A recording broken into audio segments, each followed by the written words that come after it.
I will say at the beginning of the video this time that I am not attacking you, the viewer. I'm very grateful that you're watching the video. I am arguing the opponent that all of us are against, and we are the majority of fans. Don't let anybody tell you differently, and we are eventually going to win.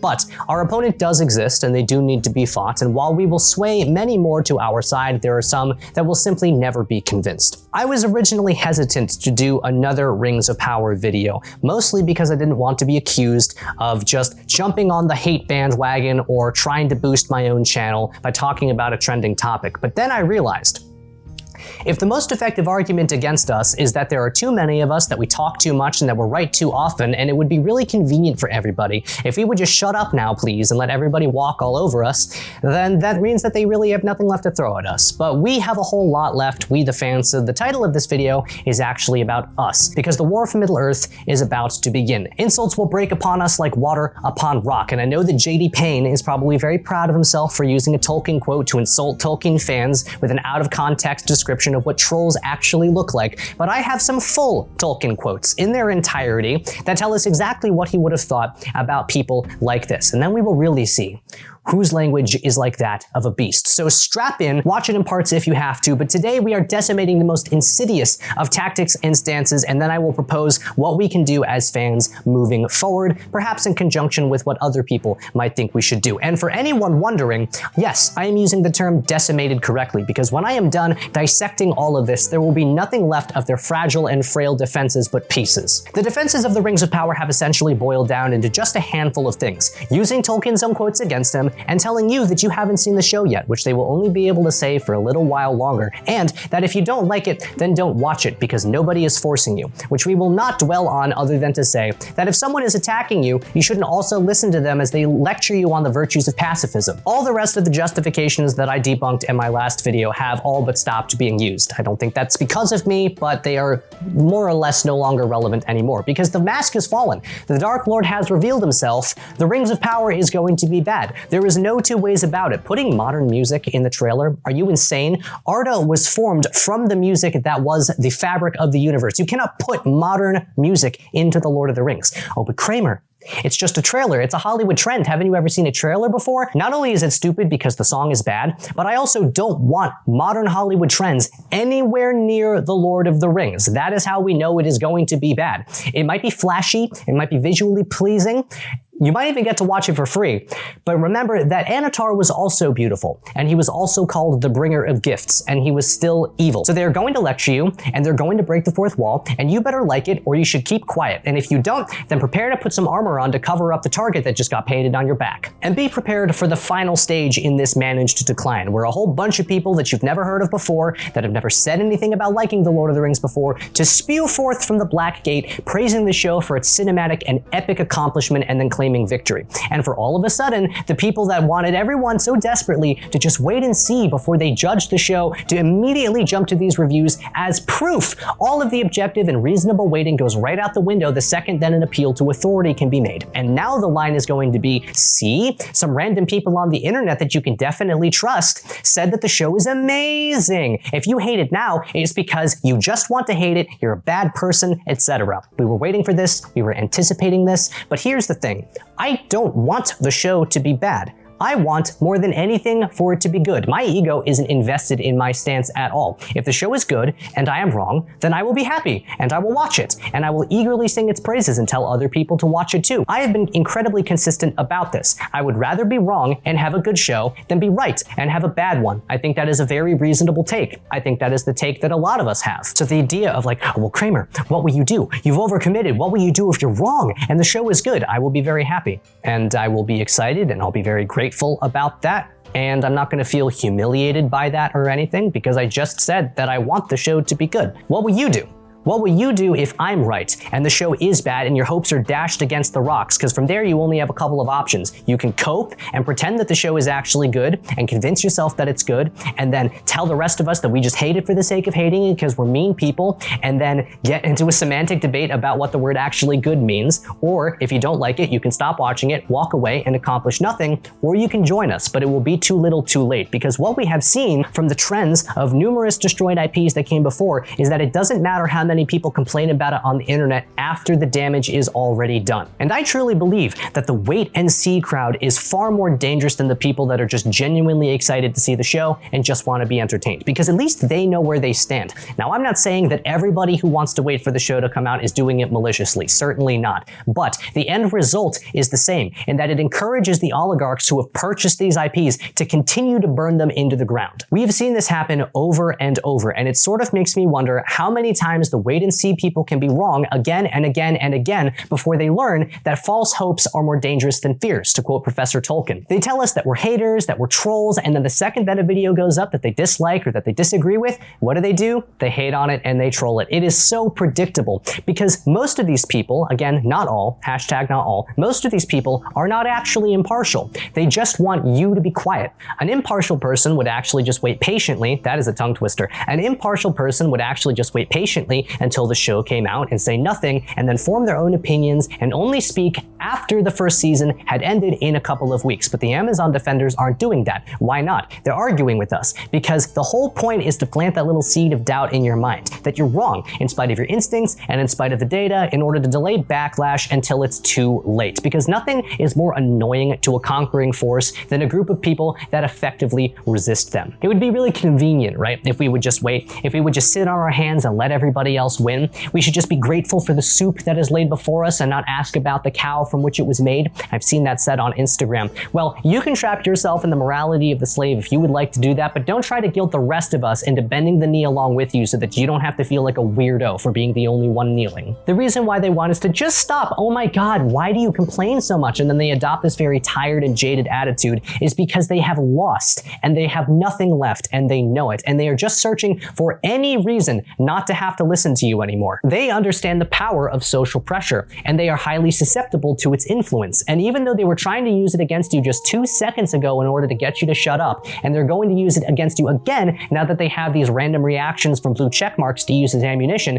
when it is used against them, it makes them very uncomfortable, because they know that if we continue, and we should, we're going to convince many more people why Tolkien's work is sacred, why it is good, and why it is worth preserving, and specifically why Amazon is hell-bent on destroying it. To put it simply, we have the ball at the end of the 4th quarter, and they are literally begging us to give it back to them so they can stall for time. But the answer is no. It's our turn now. And it might be funny if it weren't so serious, because our opinions about the show actually don't affect anybody who genuinely wants to watch it. If you don't like listening to critics, if you don't care about the lore, then don't watch us, as you like to say. But instead they plead with us to abdicate our own voices, and when we don't, we get things like, you're a hypocrite, you're biased, you haven't seen the show yet, keep crying, he's hyperventilating, lol, why does he care so much? It doesn't affect you. And I'm expecting a couple of these in the comments. They're always very dull when they show up. But don't ever justify yourself to somebody like that. They don't ever have anything to say. In fact, Tolkien himself wouldn't have justified his love or his beliefs. When asked to justify why he loved language to people that didn't get it, he said, "I did not accept the challenge. I did not answer, for I knew no answer that would not appear uncivil. But I might have said, if you do not know any language, learn some, or try to. You should have done so long ago. The knowledge is not hidden. Grammar is for all intelligent persons, though not all may rise to star-spangled grammar. If you cannot learn, or find the stuff distasteful, then keep humbly quiet. You are a deaf man at a concert. Carry on with your biography of the composer, and do not bother about the noises that he makes." I actually don't need this. This is blank. I memorized that. We have more than enough information to see that the show breaks and contradicts the lore in completely inexcusable and unjustifiable ways. And if you're curious about the lore and what Amazon is doing to it, and you don't feel like reading the Silmarillion in the next 5 days, then I highly recommend that you check out The One Ring. They've been around for a long time, since when Peter Jackson was filming the original trilogy, and Just Some Guy. Both of their channels are a great place to start. Their channels are linked below. But just as inexcusable as the way that Amazon has treated the lore is the way that Amazon has treated the fans when we have tried to point this out. We have done so amicably, and we have been belittled and dismissed and insulted. If the purpose of trailers was not to give us a glimpse into the show by which we may judge it and decide whether or not to watch it, then why exactly do they exist? Imagine seeing a commercial for literally any product and then just thinking, I don't think I'm going to buy that product. It doesn't seem like it would improve my life at all. It doesn't seem like a good product. And then that one guy in the back of the room is just like, well, how do you know that you don't like the product if you haven't bought it yet? All you've seen is the commercial. Yeah, really good point. I'll just buy everything under the sun done because of the brilliant marketing campaigns, and then I'll return whatever I don't like afterwards. That seems like a good way to make decisions. Well, people were complaining about the Peter Jackson trilogy when it first came out, so you're all the same, nothing ever changes. Peter Jackson went out of his way to win over the fans and to side with them, even in some cases based off of a single comment that he received. The Rings of Power has been openly hostile to everyone as a monolith since day one. The contexts of the releases of those two things are completely different, and the only people still complaining about Peter Jackson to any meaningful amount are the people defending the Rings of Power. And now we come to the people trying to justify the redressing and the modernization of Tolkien because it's the current year by using his own quotes against him, which I don't think he would have appreciated. The two most common quotes that people use are, "I would draw some of the great tales in fullness and leave many others only placed in the scheme and sketched. The cycles should be linked to a majestic whole, and yet leave scope for other minds and hands wielding paint and music and drama," from his letter to Milton Waldman in 1951. And also, "I have a hatred of apartheid in my bones. And most of all, I detest the segregation or separation of language and literature. I do not care which of them you think white," from his inaugural address at Oxford in 1959. Both of these are also linked below. This first quote from his letter to Milton Waldman is used to incorrectly imply that Tolkien intended for fan fictions or changes to his works, like The Rings of Power is doing, to become canon with what he wrote. But this quote is in fact not a description of what Tolkien actually did when writing his books, but rather a description of what he once planned to do, but didn't. The full quote, and it is long, but I'd like to imagine that those of us that are fans of the professor's work will relish the opportunity to hear the fullness of his words. He says, and I hope you'll pardon that I haven't memorized this. "Also, and here I hope I shall not sound absurd, I was from early days grieved by the poverty of my own country. It had no stores of its own bound up in its tongue and soil, not of the quality that I sought and found as an ingredient in legends of other lands. There was Greek and Celtic and Romance Germanic, Scandinavian and Finnish, which greatly affected me, but nothing English, save impoverished chapbook stuff. Of course, there was and is all the Arthurian world, but powerful as it is imperfectly naturalized, associated with the soil of Britain, but not with English, and does not replace what I felt to be missing. For another and more important thing, it is involved in and explicitly contains the Christian religion. For reasons which I will not elaborate, this seems to me fatal. Myth and fairy story must, as all art, reflect and contain in solution elements of moral and religious truth or error, but not explicit, not in the known form of the primary, real world. I am of course speaking of our present situation, not of ancient pagan or pre-Christian days, and I will not repeat what I tried to say in my essay which you read. Do not laugh. But once upon a time, my crest has long since fallen.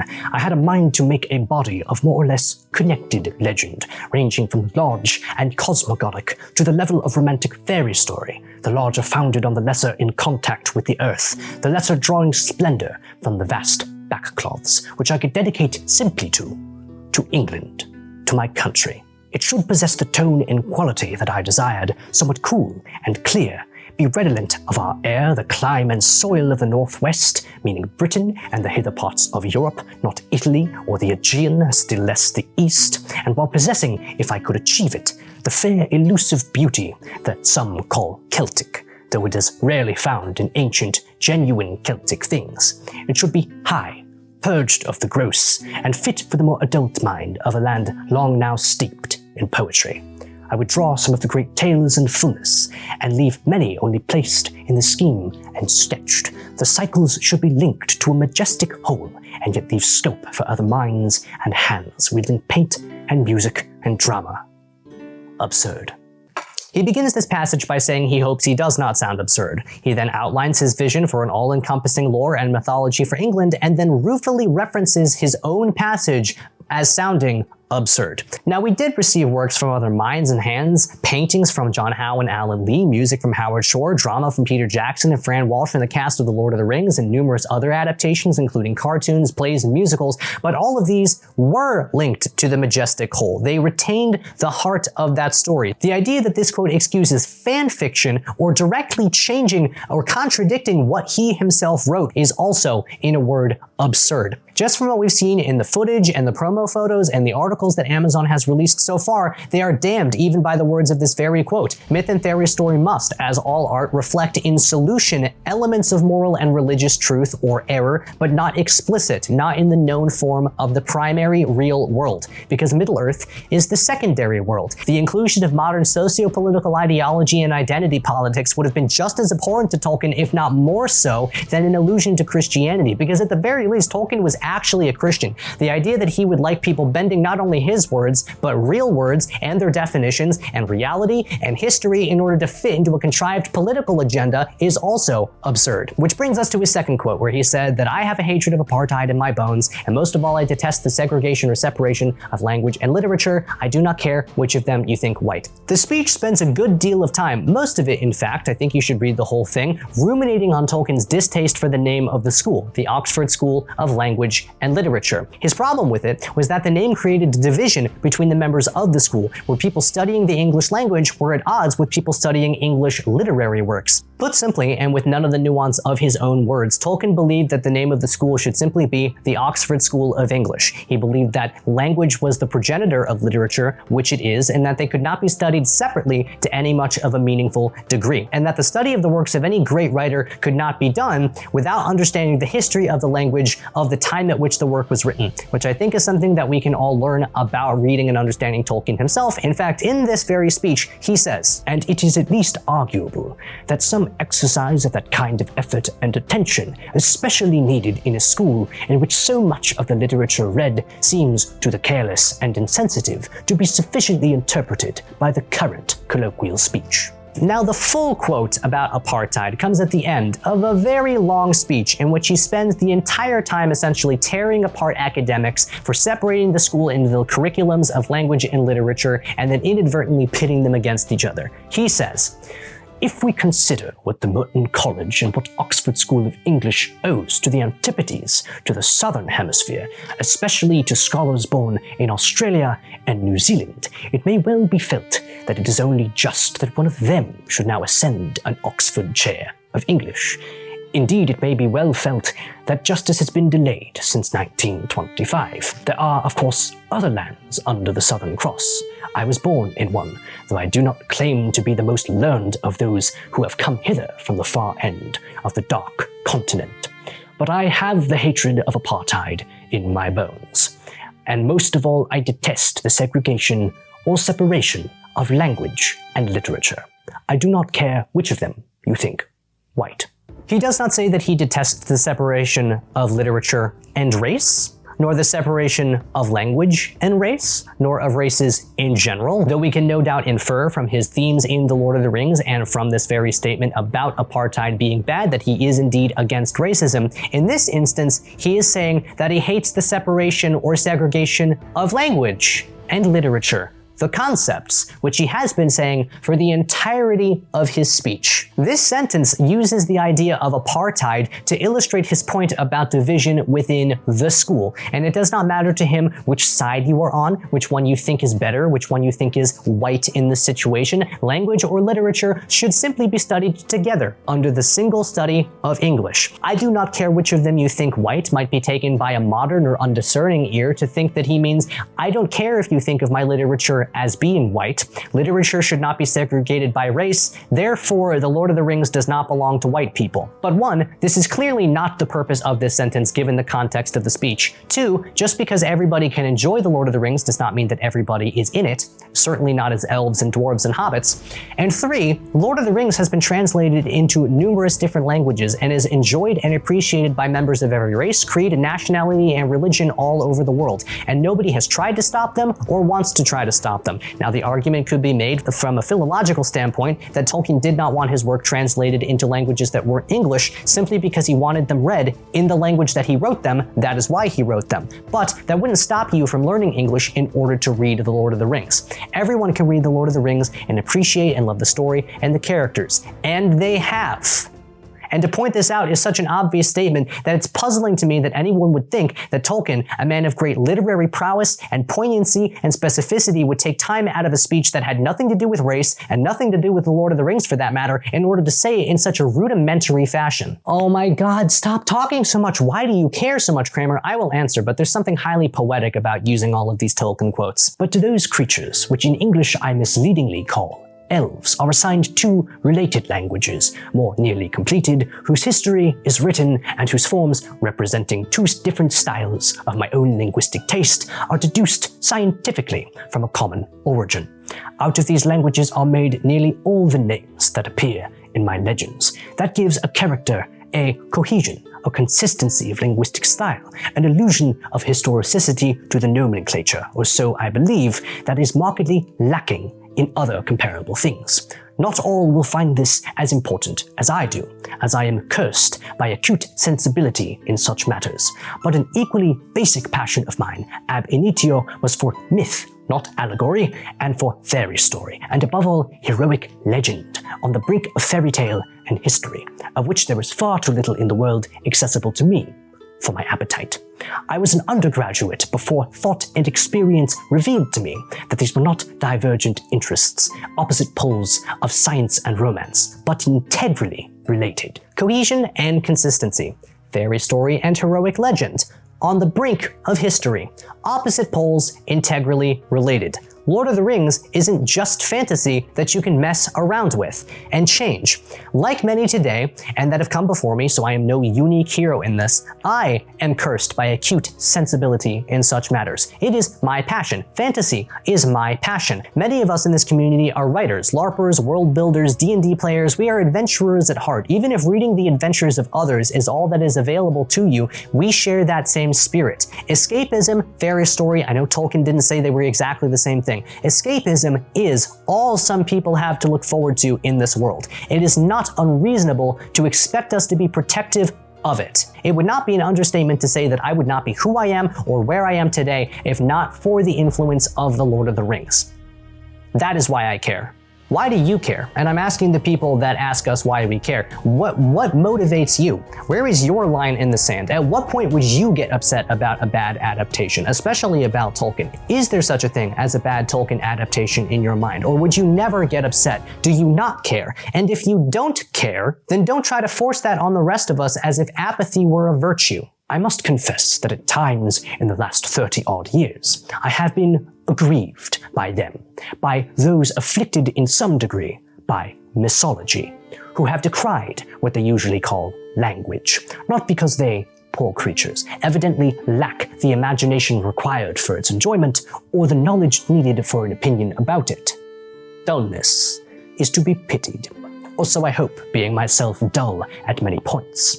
But dullness should be confessed with humility, and I have therefore found it a grievance that certain professional persons should suppose their dullness and ignorance to be a human norm, the measure of what is good, and anger when they have sought to impose the limitation of their minds upon younger minds, dissuading those with philological curiosity from their bent, and encouraging those without this interest to believe that their lack mocked them as minds of superior order.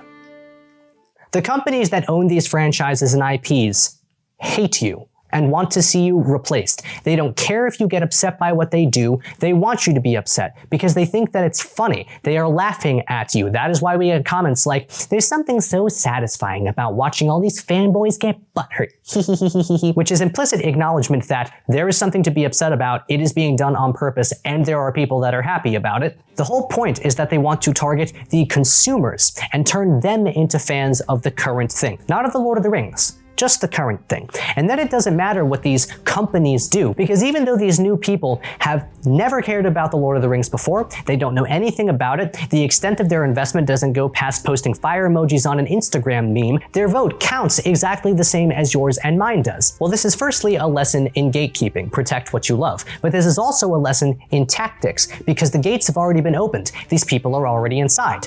Closing them now that they've already been let in isn't going to save us. Now, many of these newcomers aren't malicious. They just don't know any better. There are those that are here specifically to just subvert things. There is no place for them. They should be deported out of our city immediately. But remember that everyone else has already been primed, pun intended. Our city has been flooded with a whole bunch of people that have no idea why they're here, but have been told fans are evil, racist bigots that don't want to share their toys. And even though you didn't know about their toys 2 seconds ago, now that we've mentioned them, you'd really like to play with them, wouldn't you? Well, we, the benevolent overlords, will make them share their toys. So love us and hate them, hunt them down, burn every village. Don't prove them right by doing exactly what they just said we would do, what they want us to do. You can't start gatekeeping once that many people have already been let in, because then you reinforce the propaganda and ensure that there is going to be a revolt against you. Don't let Amazon just have free access to these people uncontested, to mold them and shape them however they see fit, however they see Tolkien. Give them something to hold on to, give them something to love, something to fight for, and we don't have to lie or cheat or bend definitions or words in order to do that. All we have to do is share something that we love and something that is worth loving. And then we can point to Amazon, then we can point to the Rings of Power and say, these people tried to pit us against each other. They lied to you about who they were, about us, about Tolkien. They treated you like cattle, they used you like cannon fodder, and they will turn on you the second you start to question them. And then we can start gatekeeping. Then we can watch the tables turn. They are bringing in pawns for a war of attrition, but we have the power to promote them to knights. How could anyone contend with a number that massive? And it's not just about the numbers, because having a silent majority is almost worthless. It's about having a huge number of incredibly passionate and unconquerable people. The Lord of the Rings fandom is very strong. It is the strongest that I've seen. It's done very well at pushing back against this. But it is a mistake to think that the majority of a fandom is going to be enough to beat the minority of woke executives, because in all cases, the true majority is everybody else in the world, and they don't know anything. Now, that's not their fault. Not everyone should be expected to be a fan. That would be impossible. Not everyone is going to love The Lord of the Rings and dive into it as much as maybe some of us do. But if they're going to be voting, then they might as well be informed. And if you understand anything about human nature, you know that human beings are social creatures that will side with the group that they perceive to be the safest. That is generally the majority, because there is safety in numbers. And this is where you say, well, Kramer, if we're the majority of fans, shouldn't they be siding with us? It should be fairly simple. And this is where that one person says, you're not the majority, and I'll find that ironic. Yes, in theory, it should be simple, because we have the lore on our side, we have Tolkien's own words on our side, but remember that these people don't know who we are, what we believe, or that we exist. And they shouldn't be expected to, because they're not fans. They're just not going to seek us out. That's not their fault, but that is the true purpose of censorship. That is why we have articles, propaganda articles coming out like, the Rings of Power is garnering faith in the fandom. I was originally skeptical, but now I'm convinced. The Rings of Power is expected to be a huge success. Everyone is excited. The new trailer destroys rumors that the Rings of Power isn't going to be true to the lore, because these articles aren't written for you and me, and they're not written by a stupid person. They're written for people that don't know any better, and the way that you can tell that is how they are phrased. They talk to you like you are a child or a small dog. Oh, don't worry, Harfoots aren't hobbits, even though it says that in the Fellowship of the Ring, but you didn't read that, did you? You just remember hobbits. You like hobbits, don't you? Do you want to see hobbits again? Well, Badman wants to take hobbits away. You hate Badman, don't you? Who's a good boy? And most of these articles you can't even comment on in order to correct them when they lie to people or when they get something wrong, or even just to share your own opinion. Why do you think that is? It's the same reason the dislike button was disappeared, and it's the same reason why they delete comments and block you or ban you on Twitter or Reddit or Instagram. It's not because they're scared of you. It's not because you owned them too effectively. It's because they need to remove all frame of reference. They need to create the illusion that most fans are actually on board and are excited for the Rings of Power. Now, we know that that isn't the case because we can see the dislike ratios, but most people aren't going to see that. They are creating hype out of thin air. They are manufacturing consent. And then once the non-fans think that fans are actually in favor of the Rings of Power, then the rest of them are going to fall into line. Because when you don't know anything, you can be convinced of anything. And that is incredibly dangerous territory to get into. And then there's the beautiful tactic of pre-framing not just the perception of the show, but what the critics are going to say about it. Oh, well, anyone who dislikes our version of Galadriel because she's wearing armor and has a sword, they don't like that because it contradicts the lore. They dislike that because they secretly hate women and they're all sexists. They aren't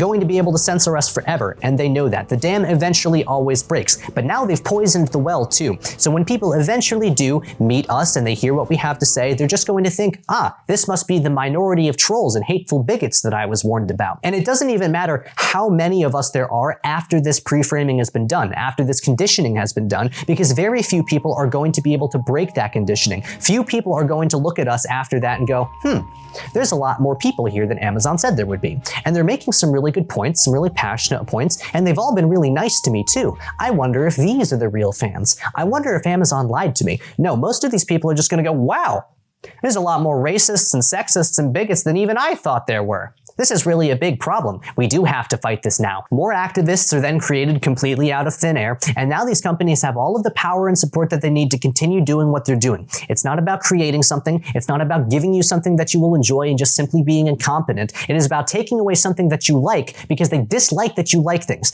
They want to push you out because you still stand for something. And someone that stands for something is incredibly dangerous because that person can never be corrupted, only conquered. We are being made to feel stupid and alone so that we stay silent out of fear of societal retaliation, while the worlds and characters that we love are purposefully used to demoralize us. It is a humiliation tactic. It is conditioning in its purest form, because every time this happens and we begrudgingly accept it and do nothing, we are even less likely to do something about it in the future. Apathy towards incrementalism results inevitably in absolutism, and I don't claim to have come up with that quote. That is why wait and see is such an insidious line of reasoning to me, because Amazon and Hollywood could not withstand a united front against them. Not just from our fandom, not just from a bunch of united fandoms, but all people, anyone who has ever liked anything before and wanted to see it respected and preserved and then seen it stepped on in front of them. Star Wars, Witcher, Halo, Wheel of Time, Game of Thrones, Star Trek, Doctor Who, Ghostbusters, Marvel, Jane Austen, DC, Jurassic Park, I may have missed a couple. There is zero reason to think The Lord of the Rings is going to be treated any differently. But yeah, let's just wait and see.